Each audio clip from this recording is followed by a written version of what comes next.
اللہ تبارک و تعالیٰ نے اس خاکدان گیتی پر تقریباً 1,24,000 کے قریب انبیاء و مرسلین کو مبعوث فرمایا ہے، لیکن امام الانبیاء سے پہلے جتنے انبیاء تشریف لائے اس روئے زمین پر وہ کسی مخصوص خطے اور علاقے کے لیے آئے یا کسی مخصوص قوم کے لیے آئے۔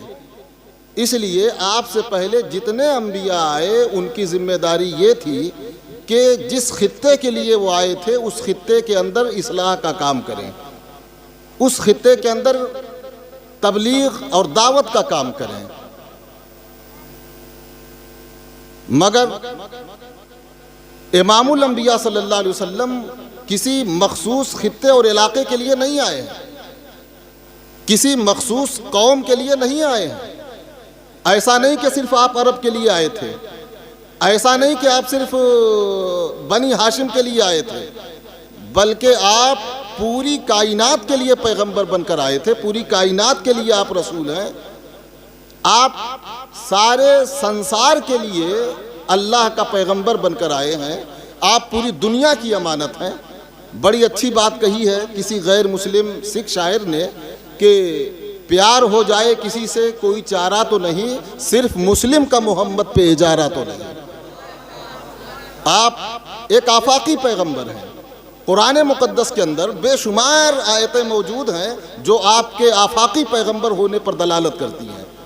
آئیے میں صرف 2 آیتیں آپ کے سامنے پیش کرتا ہوں اور اپنی گفتگو آگے بڑھاتا ہوں۔ 2 آیتیں آپ اپنے ذہن میں رکھیں۔ اللہ تبارک و تعالیٰ آپ کی شان رحمت کا ذکر کرتے ہوئے فرماتا ہے قرآن میں وَمَا أَرْسَلْنَاكَ إِلَّا رَحْمَةً لِّلْعَالَمِينَ، اے محبوب ہم نے آپ کو ساری کائنات کے لیے رسول بنا کر بھیجا۔ یہاں پہ یہ نہیں کہا کہ اے محبوب ہم نے آپ کو عرب کے لیے رحمت بنا کر بھیجا، یہ نہیں کہا کہ اے محبوب ہم نے آپ کو مسلمانوں کے لیے رحمت بنا کر بھیجا، بلکہ یہ کہا کہ ہم نے آپ کو ساری کائنات کے لیے رحمت بنا کر بھیجا۔ آپ ساری کائنات کے لیے رحمت ہیں، چرند و پرند کے لیے رحمت، شجر و حجر کے لیے رحمت، خشک و تر کے لیے رحمت، زمین و آسمان کے لیے رحمت، ساری کائنات کے لیے رحمت۔ وہ ہر عالم کی رحمت ہیں، کسی عالم میں رہ جاتے یہ ان کی مہربانی ہے کہ یہ عالم پسند آیا۔ دوسری آیت کریمہ سنیے، اللہ تبارک و تعالیٰ فرماتا ہے قُلْ یا ایھا الناس انی رسول اللہ علیکم جمیعا، اے محبوب آپ فرما دیجئے اے لوگو میں تم سب کی طرف رسول بنا کر بھیجا گیا ہوں، انی رسول اللہ علیکم جمیعا۔ یہاں غور کیجئے گا، اللہ نے کہا قُلْ یا ایھا الناس، اے محبوب آپ فرما دیجئے اے لوگو، یہ نہیں کہا قل یا اہل العرب، اے محبوب آپ فرما دیجئے اے اہل عرب میں تمہارا پیغمبر بنا کر بھیجا گیا ہوں۔ یہاں مسلمین کا ذکر نہیں ہے کہ اے محبوب آپ کہہ دیجئے اے مسلمانوں میں تم سب کی طرف پیغمبر بنا کر بھیجا گیا ہوں، بلکہ ناس کا لفظ آیا ہے، اے لوگو اے ساری دنیا کے انسانوں میں تم سب کی طرف پیغمبر بنا کر بھیجا گیا ہوں۔ اور حضرات گرامی آپ صرف انسانوں کے پیغمبر نہیں ہیں، چرند و پرند کے بھی پیغمبر ہیں، خشک و تر ساری کائنات کے پیغمبر ہیں۔ یہی وجہ ہے کہ آپ دیکھیے کنکر بوجہل کی مٹھی میں ہوتی ہے لیکن کلمہ کس کا پڑھتی ہے؟ رسول اللہ کا پڑھتی ہے۔ اشارہ ہوتا ہے تو درخت آ کے آپ کے قدموں پر جھکتا ہے، اشارہ کرتے ہیں تو ڈوبا ہوا سورج پلٹ آتا ہے، اشارہ کرتے ہیں تو چاند 2 ٹکڑے ہو جاتا ہے۔ اس کا مطلب یہ ہوتا ہے کہ آپ صرف انسانوں کے پیغمبر نہیں ہیں بلکہ پوری کائنات کے پیغمبر ہیں، پورے عالم کے پیغمبر ہیں۔ سورج الٹے پاؤں پلٹے چاند اشارے سے ہو چاک، اندھے نجدی دیکھ لے قدرت رسول اللہ کی۔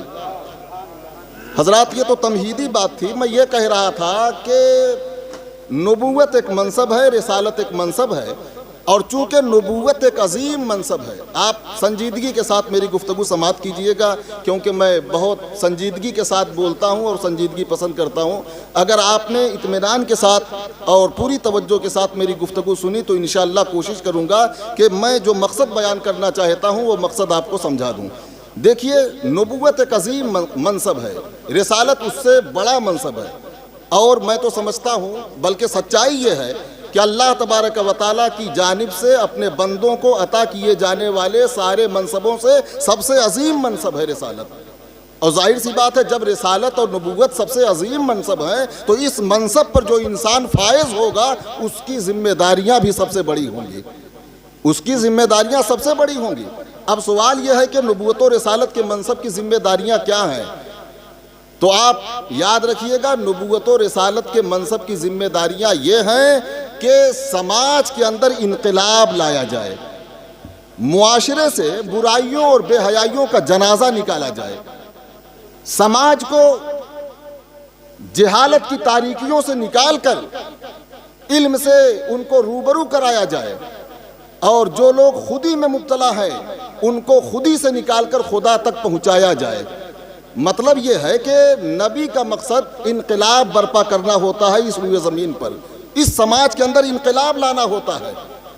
جتنے انبیاء آئے ہیں سب انقلاب پیدا کرنے کے لیے، انقلاب لانے کے لیے آئے ہیں، مگر میں نے آپ سے بتایا کہ ہمارے آقا کسی خاص قوم کے لیے نبی بن کر نہیں آئے ہیں، امام الانبیاء امام الرسول بن کر آئے ہیں، سب سے بڑے نبی بن کر آئے ہیں، سب سے بڑے رسول بن کر آئے ہیں۔ اس لیے آپ کے منصب نبوت اور منصب رسالت کی ذمہ داری یہ ہے کہ آپ ایسا انقلاب پیدا کریں کائنات کے اندر کہ ویسا انقلاب پوری روئے زمین پر کبھی نہ آیا ہو اور صبح قیامت تک ویسا انقلاب کبھی نہ آ سکے، ایسا انقلاب پیدا کریں۔ جب ہم اپنے آقا صلی اللہ علیہ وسلم کی زندگی کا مطالعہ کرتے ہیں تو آپ کو ایسا ہی انقلابی پاتے ہیں، اسی طرح کا انقلابی پاتے ہیں۔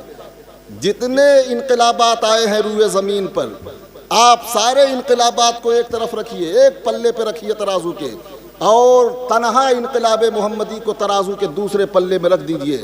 میں دعوے کے ساتھ کہتا ہوں کہ جب سے دنیا قائم ہے تب سے لے کے آج تک، اور آج سے لے کے صبح قیامت تک جتنے انقلابات آئیں گے، سارے انقلابات انقلاب محمدی کے مقابلے میں کمتر نظر آئیں گے۔ انقلاب محمدی کا پلہ بھاری ہوتا ہوا نظر آئے گا۔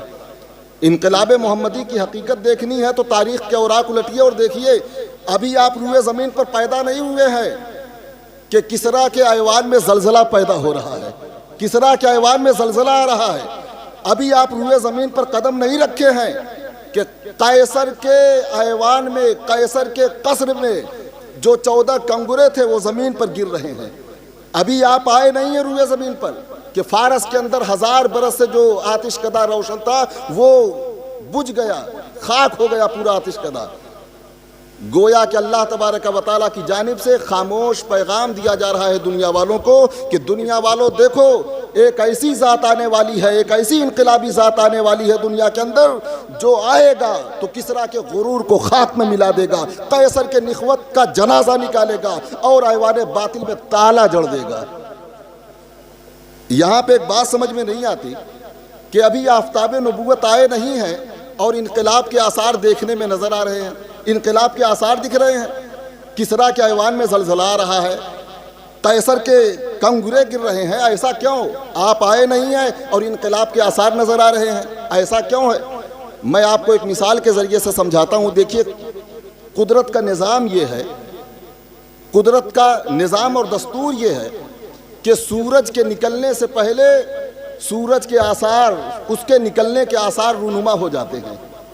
سورج کے نکلنے سے پہلے اس کے آثار دکھنے لگتے ہیں، سفیدی بکھرنے لگتی ہے، نسیم سحری سورج کے نکلنے کا اعلان کرنے لگتی ہے، مرغ بانگ دینے لگتا ہے۔ حضرات گرامی، یہ تو آسمان کے آفتاب کا حال ہے کہ جب وہ نکلتا ہے اس کے نکلنے سے پہلے یہ آثار نمودار ہونے لگتے ہیں، انقلاب آنے لگتا ہے۔ ہمارے آقا تو نبوت و رسالت کے آفتاب ہیں، ہمارے آقا تو نبوت و رسالت کے آفتاب و ماہتاب ہیں، تو ظاہر سی بات ہے آپ کے آنے سے پہلے اس طرح کے آثار تو رونما ہونے ہی تھے۔ آئیے میں آپ کو اب انقلاب محمدی کی کچھ تصویریں دکھاؤں اور اپنی گفتگو ختم کروں۔ انقلاب محمدی کی تصویریں آپ دیکھیے، تاریخ کے اوراق الٹیے، ساری دنیا کو پتہ ہے کہ پیغمبر کے آنے سے پہلے عرب میں بیٹیوں کا کیا حال تھا اور بیٹیوں کو کس طرح سے ذلیل کرنے کا کام کیا جا رہا تھا عرب کے اندر، ساری دنیا کو پتہ ہے۔ یہی انسان، عرب کا سماج اپنی بیٹیوں کو پالتا تھا، پروان چڑھاتا تھا، چلنے پھرنے کے قابل بناتا تھا، لیکن آپ کو پتہ ہے جب بیٹیاں چلنے پھرنے کے قابل ہوتی تھیں تو یہی باپ اپنی بیٹی کو گھسیٹتا ہوا، بال پکڑ کے گھسیٹتا ہوا آبادی سے باہر لے جاتا تھا اور بیٹی کو بے دردی کے ساتھ زندہ درگور کر دیتا تھا۔ حضرات کتنا ظالم سماج تھا عرب کا۔ آپ غور کریں، بیٹیاں اپنے باپ سے کس قدر محبت کرتی ہیں، کبھی آپ اس کا اندازہ لگائیں۔ بیٹوں کے مقابلے میں میں دعوے کے ساتھ کہتا ہوں کہ بیٹوں کے مقابلے میں بیٹیاں اپنے باپ سے کہیں زیادہ محبت کرتی ہیں، کہیں زیادہ محبت کرتی ہیں۔ اگر آپ اس کا مشاہدہ کرنا چاہتے ہیں، تجربہ کرنا چاہتے ہیں، تو کبھی آپ مئی اور جون کے مہینے میں کام سے تھک کر گھر واپس آئیں اور اپنے ماتھے کے ابلتے ہوئے پسینے کو دیکھیں کہ کون پوچھنے کے لیے آگے بڑھتا ہے، کون پوچھنے کے لیے دستی لے کر آتا ہے یا کون پوچھنے کے لیے دوپٹہ لے کر آتی ہے۔ میں کہتا ہوں کہ سب سے پہلے اگر آپ کے ماتھے کا پسینہ پوچھنے کے لیے کوئی آگے بڑھے گا، کوئی آگے بڑھے گی، تو وہ آپ کی بچی بڑھے گی۔ باپ سے اس قدر محبت ہوتی ہے بیٹی کو، لیکن عرب کا سماج اتنا ظالم ہو چکا تھا کہ اپنی انہی ہمدرد بیٹیوں کو جب وہ چلنے پھرنے کے لائق اور قابل ہوتی تھیں تو بال پکڑ کے گھسیٹتا ہوا گھر سے باہر، آبادی سے باہر ریگستان میں لے جاتا تھا اور اس کے بعد گڈھا کھودتا تھا، گڈھا تیار کرتا تھا۔ بیٹی حیرت زدہ ہوتی تھی کہ آخر میرا باپ کون سی چیز گاڑنے کے لیے گڈھا کھود رہا ہے، یہاں کوئی مردہ نظر نہیں آ رہا ہے، کوئی گڑنے والی چیز نظر نہیں آ رہی ہے، کون سی چیز گاڑنے کے لیے میرا باپ اتنی محنت کر رہا ہے۔ بیٹی پوچھتی تھی کہ میرے باپ کیا چیز گاڑنا ہے آپ کو؟ تو ظالم باپ کہتا تھا بیٹی پتہ نہیں ہے تجھے، اگر تجھے گاڑنا نہ ہوتا تو تجھے آنچل رحمت سے کھینچ کر یہاں نہ لایا ہوتا۔ تو پیدا ہو گئی، تیرا رہنا میرے وجود کے لیے خطرہ بن گیا ہے، تیرا رہنا میری شان و عظمت کے لیے خطرہ بن گیا ہے۔ میں یہ قبر اپنے لیے نہیں کھود رہا ہوں، تیرے لیے کھود رہا ہوں۔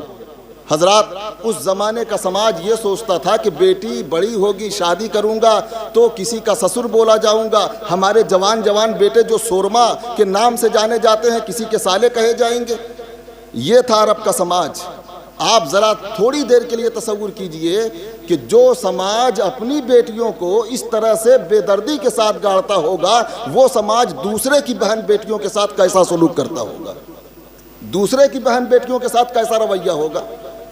اور صرف عرب کی بات نہیں کر رہا ہوں، سرکار کے آنے سے پہلے تقریباً پوری دنیا کا یہی ماحول تھا۔ پوری دنیا کے اندر عورتوں کو ذلیل کیا جا رہا تھا۔ آج یورپ اپنے آپ کو بہت ترقی یافتہ سمجھتا ہے۔ آپ ذرا یورپ کی تاریخ اٹھا کے پڑھ لیجئے، یورپ میں کیا حال تھا۔ یورپ میں ایک تماشا ہوتا تھا جس کا نام ہے رقص بسمل۔ رقص بسمل، یہ رقص بسمل کیا ہے، اس کی حقیقت کیا ہے، میں آپ کو بتاتا ہوں۔ رقص بسمل ایک تماشا ہوتا تھا، وہ یہ کہ ایک تفریح کا سامان مہیا کیا جاتا تھا، ناچ گانے کا پروگرام ہوتا تھا، ایک خوبصورت اور دوشیزہ کے پیروں میں گھنگرو باندھا جاتا تھا اور اس کے بعد اسے ناچنے پر مجبور کیا جاتا تھا۔ جب وہ ناچتی تھی اور رقص شباب پر آتا تھا تو ایک جلاد تلوار لے کر آگے بڑھتا تھا اور اس رقاصہ کے سر کو تن سے جدا کر دیتا تھا۔ اس کا سر تن سے جدا ہوتا تھا، گیت کی طرح سے اس کا سر اچھلتا تھا زمین پر اور اس کا بدن ناچتا تھا۔ یہ منظر دیکھ کر تماشائی تالیاں بجاتے تھے، لطف اندوز ہوتے تھے، قہقہے بلند کرتے تھے۔ یہ تھا یورپ کا سماج۔ کسی کو حیرت نہیں ہونی چاہیے کہ ایسا سماج بھی رہا ہوگا یورپ کے اندر، کیونکہ آپ دیکھ لیجئے آج بھی یورپ کا کیا حال ہے۔ آج بھی یورپ نے بہت سارے ایسے کھیل ایجاد کیے ہیں جو انسانوں کو ذلیل کرنے کا کام کرتے ہیں۔ آپ دیکھیے مکہ بازی، یہ کس کی ایجاد ہے؟ یورپ کی ایجاد ہے۔ مکہ بازی یورپ نے ایجاد کیا ہے۔ مکہ بازی میں کیا ہوتا ہے؟ منہ پہ، چہرے پہ حملہ کیا جاتا ہے، منہ بگاڑا جاتا ہے، ناک توڑی جاتی ہے، انسانوں کو ذلیل کرنے کا کام کیا جاتا ہے۔ تماشائی تماشا دیکھتے ہیں، تالیاں بجاتے ہیں، پٹنے والا پٹتا ہے، لوگ کہے لگاتے ہیں۔ آج یورپ کی نقل پوری دنیا کے لوگ کر رہے ہیں۔ تو آج جب ترقی یافتہ دور ہے، تعلیم یافتہ دور ہے، جب اس ترقی یافتہ دور میں انسانوں کو تذلیل کرنے کا، انسانوں کو ذلیل کرنے کا کام کیا جا سکتا ہے، تو وہ دور جو جہالت کا دور تھا، اس دور میں کس طرح سے انسانوں کو اور عورتوں کو ذلیل کرنے کا کام کیا جاتا ہوگا یورپ کے اندر۔ حضرات گرامی، یہ یورپ کی بات تھی۔ ایک منٹ کے لیے آپ ہندوستان کا بھی جائزہ لیجئے۔ ہندوستان بھی کسی سے پیچھے نہیں تھا۔ ہندوستان کا ہندوستان کی ہسٹری آپ دیکھیے، یہ بھی کسی سے پیچھے نہیں تھا۔ ہندوستان میں کیا ہوتا تھا، یہاں جب کوئی انسان، جوان انسان مرتا تھا، جوان آدمی، تو لوگ اس کی لاش کو کندھوں پر اٹھا کر اسی گنگا کے کنارے لے جاتے تھے، جمنا کے کنارے لے جاتے تھے، لکڑیاں اکٹھا کرتے تھے اور چتا بناتے تھے، چتا میں آگ لگاتے تھے، اور چتا کے سامنے ایک عورت کھڑی رہا کرتی تھی جس کے ہاتھوں میں مہندی اور بالوں میں سندور ہوتا تھا، یعنی اس کی شادی کو چند ہی روز ہوتے تھے۔ جب چتا میں آگ لگائی جاتی تھی تو لوگ اس عورت کو پکڑتے تھے زبردستی اور چتا میں جھونک دیتے تھے، اسے جلنے پر مجبور کیا کرتے تھے۔ وہ عورت چیختی تھی، چلاتی تھی، زندگی کی بھیک مانگتی تھی، دہائی دیتی تھی، لیکن یہاں کا سماج ترس نہیں کھاتا تھا۔ وہ عورت پوچھتی تھی میرا جرم بتایا جائے، میرا قصور بتایا جائے، تو یہاں کا سماج کہتا تھا، یہاں کے لوگ کہتے تھے کہ تو منحوس عورت ہے، منحوس عورت۔ اور ایسی منحوس عورت کہ جیسے ہی قدم تمہارا آیا ہے تمہارے شوہر کے گھر میں، تمہارا شوہر تمہاری نحوست کی وجہ سے دنیا سے چلا گیا ہے، دنیا سے فوت ہو گیا ہے، اب تمہیں دنیا میں جینے کا کوئی حق نہیں ہے۔ حضرات، یہ ہندوستان کا ماحول تھا۔ میں کہنا یہ چاہتا ہوں کہ پیغمبر کے آنے سے پہلے تقریباً دنیا کا یہی ماحول تھا، دنیا کا یہی منظر تھا۔ کہیں پہ بیٹیوں کو زندہ درگور کیا جا رہا تھا، کہیں پہ بیٹیوں کو کاٹا جا رہا تھا، کہیں پہ بیٹیوں کو زندہ جلایا جا رہا تھا۔ ایسے پرفتن ماحول میں بیٹیوں کے دل سے کہا نکلی، میرے معبود کسی ایسے انسان کو بھیج دے جو ہم بیٹیوں کو جلنے کٹنے اور گڑنے سے بچائے، نجات دہندہ کو بھیج دے جو ہمیں ان مصیبتوں سے نجات دلائے۔ اللہ رب العزت کی ربوبیت جھومی، پروردگار کی رحمت کو جوش آیا اور اس نے اپنے آخری محبوب کو اس خاکدان گیتی پر مبعوث فرمایا۔ آپ اس شان کے ساتھ اس دنیا میں تشریف لائے کہ بیٹیوں کو عزت دلاتے ہوئے آئے، مظلوموں کی فریاد رسی کرتے ہوئے آئے، اور بے حیائی، برائی اور ظلم و کبر و نخوت کا جنازہ نکالتے ہوئے اس خاکدان گیتی پر تشریف لائے۔ پیغمبر جب آئے اس روئے زمین پر تو آپ نے لوگوں سے کہا، لوگوں بیٹیوں کو تم زندہ درگور کر رہے ہو، بیٹیاں زندہ درگور ہونے کے لیے نہیں آئی ہیں، بیٹیاں خدا کی امانت ہیں، ان کو پالو، ان کی پرورش کرو، ان کو جوان کرو، شادی اور بیاہ کرو۔ پیغمبر نے ایک مشن کی شروعات کی، بیٹیوں کو بچانے کا مشن آپ نے شروع فرمایا، اور اس کا اثر یہ ہوا، اس کا نتیجہ یہ ہوا کہ چند ہی سالوں کے بعد دنیا نے دیکھا کہ جو لوگ اپنی بیٹیوں کو ذلیل کر رہے تھے، عورتوں کو ذلیل کر رہے تھے، وہی لوگ عورتوں کے قدموں کے نیچے ماؤں کی شکل میں جنت ڈھونڈنے لگے، جنت تلاش کرنے لگے۔ جو لوگ اپنی بیٹیوں کو جو لوگ اپنی بیٹیوں کو عذاب سمجھتے تھے، وہی لوگ بیٹیوں کو خدا کی رحمت، نعمت اور برکت کا ذریعہ سمجھنے لگے۔ جو لوگ عورتوں کو ذلیل کر رہے تھے، وہی لوگ بیویوں کی شکل میں عورتوں کو تکمیل ایمان کا ذریعہ سمجھنے لگے، ذریعہ جاننے لگے۔ ایک عرب نے آدمی کا بول بالا کر دیا، نعرے تکبیر، سریا کر دیا، نعرے رسالت، نعرے حیدری۔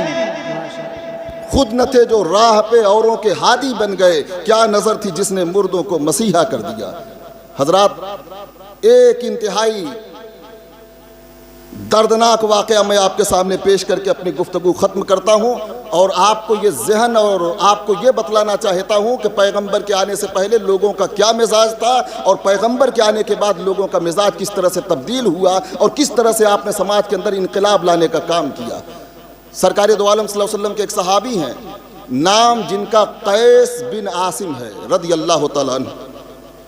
سرکار دو عالم صلی اللہ علیہ وسلم کی بارگاہ میں صحابہ کا مجمع ہے، محفل سجی ہوئی ہے، آپ معمول اور دستور کے مطابق دعوت و تبلیغ کے کام میں لگے ہوئے ہیں، اصلاح کے کام میں لگے ہوئے ہیں۔ آپ دوران واعظ فرما رہے ہیں، من لم یرحم صغیرنا ولم یوقر کبیرنا فلیس منا، جو اپنے چھوٹوں پہ رحم نہیں کرتا وہ ہمارا نہیں، جو اپنے بڑوں کی تعظیم نہیں کرتا وہ ہمارا نہیں۔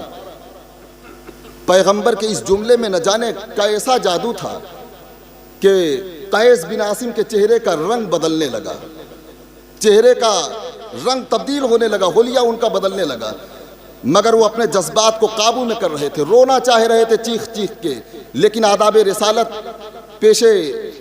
رسالت کا لحاظ کر رہے تھے اور اپنے جذبات کو کنٹرول میں کرنے کی کوشش کر رہے تھے۔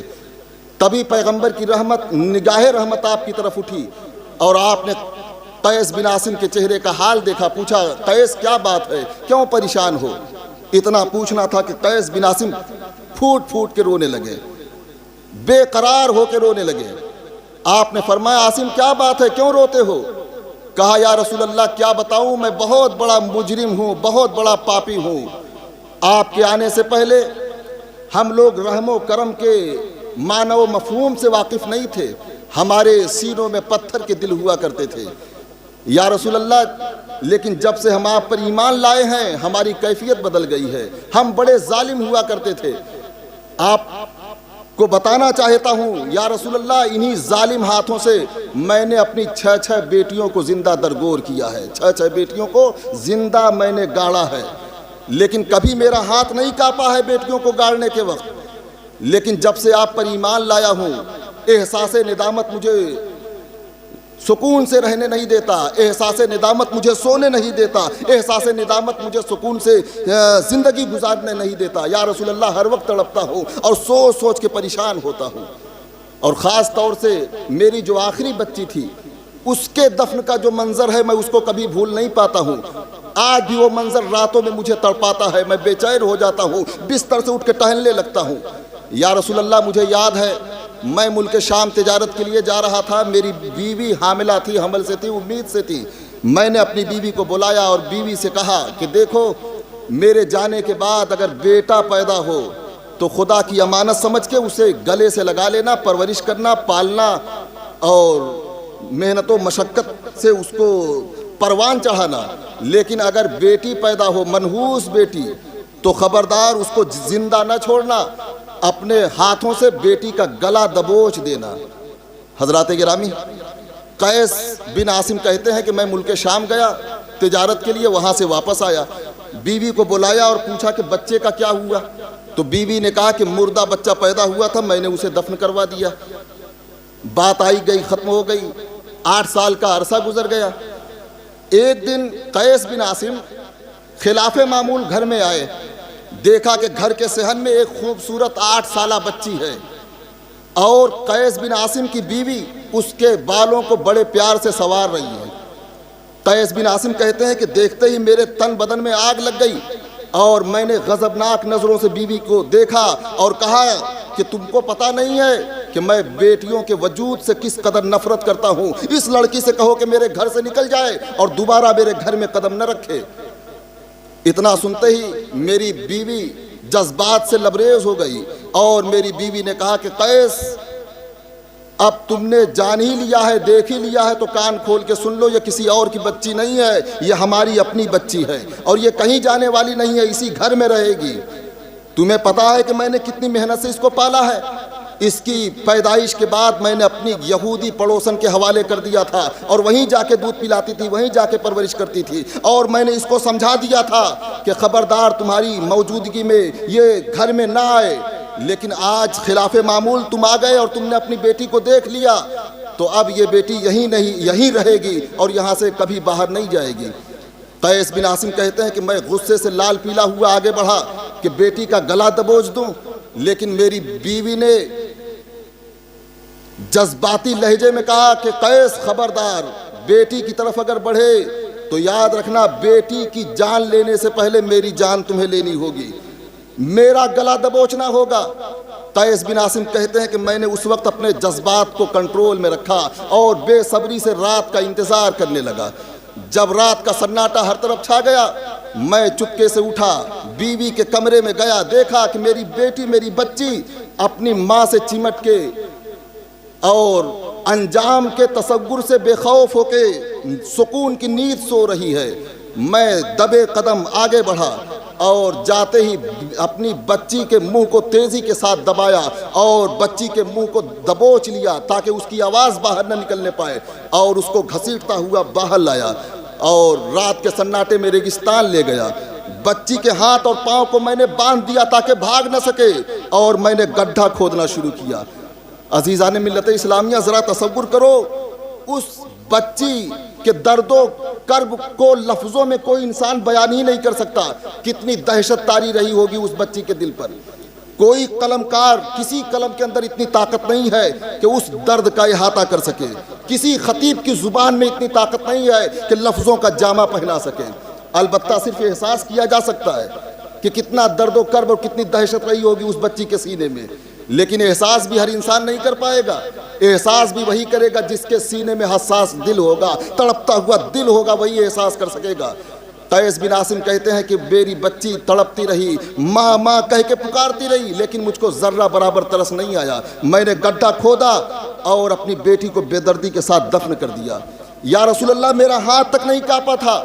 ایک وہ دن تھا اور ایک آج کا دن ہے۔ میں نے اپنی 6 بیٹیوں کو زندہ درگور کیا، لیکن میرا ہاتھ تک نہیں کانپا۔ لیکن آج صرف تصور کر لیتا ہوں تو میرا وجود تھر تھرانے لگتا ہے اور خوف آخرت سے میں کانپنے لگتا ہوں۔ یا رسول اللہ، یہ آپ کے قدموں سے وابستہ ہونے کی برکت ہے۔ عزیزان ملت اسلامیہ، مجھ کو آپ بتائیے ذرا کہ جو لوگ اپنی بیٹیوں کو زندہ درگور کرتے تھے اور ان کا ہاتھ تک بھی نہیں کانپتا تھا، کیا وجہ ہے کہ صرف سوچ رہے ہیں اور ان کا دل کانپ رہا ہے؟ یہ انقلاب کیسے آیا؟ یہ انقلاب آیا ہے پیغمبر اسلام صلی اللہ علیہ وسلم کے دم قدم سے۔ یہ انقلاب آیا ہے پیغمبر اسلام صلی اللہ علیہ وسلم کی دعوت و تبلیغ کے ذریعے سے۔ آپ نے اس طرح کا انقلاب پیدا کیا۔ آخر میں کہنا چاہوں گا کہ میرے آقا نے ظاہری انقلاب بھی پیدا کیا ہے اور باطنی انقلاب بھی میرے آقا نے پیدا کیا ہے۔ میرے آقا نے دنیا کا بھی نقشہ بدلا ہے اور دلوں کا بھی نقشہ بدلا ہے۔ یہ دلوں کا نقشہ ہی تو بدلنا تھا، دلوں کا نقشہ ہی تو آپ نے بدلا تھا، ورنہ بدن تو وہی تھا، لوگ وہی تھے، دلوں کا نقشہ آپ نے بدل دیا تھا۔ وہی لوگ تھے جو طائف کے میدان میں آپ کو لہو لہان کیے تھے، وہی لوگ تھے جو مکے سے آپ کو نکلنے پہ مجبور کیا تھا، وہی لوگ تھے جو آپ کی راہوں میں کانٹے بچھایا کرتے تھے، مگر دل وہ نہیں تھا، احساس وہ نہیں تھا، سوچنے اور سمجھنے کا انداز وہ نہیں تھا۔ یہ انقلاب کس نے پیدا کیا؟ یاد رکھیے گا، ظاہری انقلاب لانا آسان ہے لیکن دلوں کا انقلاب لانا آسان نہیں ہے۔ دریاؤں کا رخ موڑ دینا آسان ہے، پہاڑوں کو اس کی جگہ سے ہٹا دینا آسان ہے، لیکن دلوں کی دنیا بدلنا آسان نہیں ہے۔ یہ کام اگر کسی نے اس روئے زمین پر کیا ہے تو میرے آقا نے پیدا کیا ہے۔ نہ ادائے عاشقانہ نہ نوائے دل ربانہ، جو دلوں کو فتح کر لے وہی فاتح زمانہ۔ نعرے تکبیر، نعرے رسالت، سرکار کی آمد، دلدار کی آمد، نعرے تکبیر۔ حضرات، ایک بات خصوصیت کے ساتھ میں کہہ کے اپنی بات ختم کرتا ہوں۔ آج بھارت کے اندر ایک ابھیان چلتا ہے، ایک نعرہ دیا جاتا ہے، بیٹیاں بچاؤ اور بیٹیاں پڑھاؤ۔